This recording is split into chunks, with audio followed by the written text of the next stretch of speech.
soyayya ce sanadin aure mai saka jin daɗi. Ni dai na gano soyayya ce mai saka jin daɗi. Yau nazari na ya ƙare bani da rudani. Soyayya ce sanadin aure mai saka jin daɗi. Soyayya na saka murna zuciyar ka ta yi haske.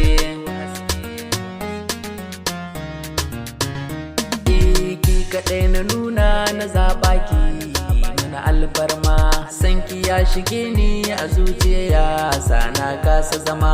Bani sanki min hiyana ke ce mai ban dama. Yau sila ta so ta sana zama tutam karki ma. Tausayi akan so yana sa zuciyar ka ta yo girma.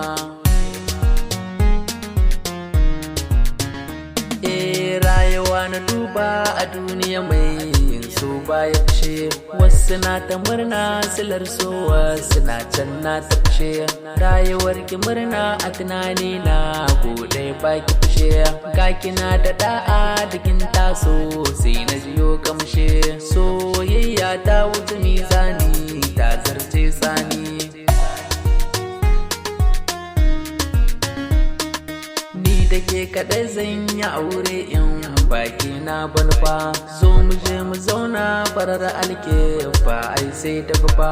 Ko cikin dubun mata ki kara saki zan zafa. Ga kinan fara yar biyu tuke wallahi kin hadfa. Sanki ya zamo ta mukar iska wanda nake shaka. Soyayya ce sanadin aure. Soyayya na saka murna zuciyarka. Rayuwa ta aure tana sa soyayya ta yi karko. So nake ki duba akan soyayyar ki ne sauko.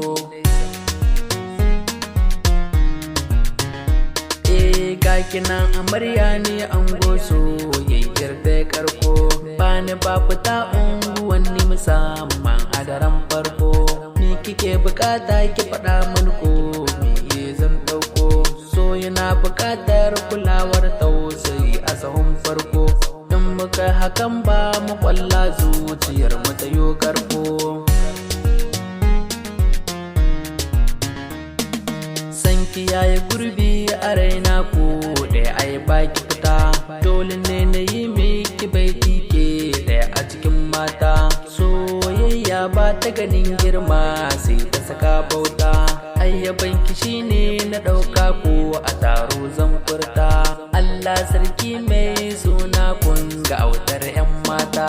Soyayya ce sanadin aure mai saka jin daɗi.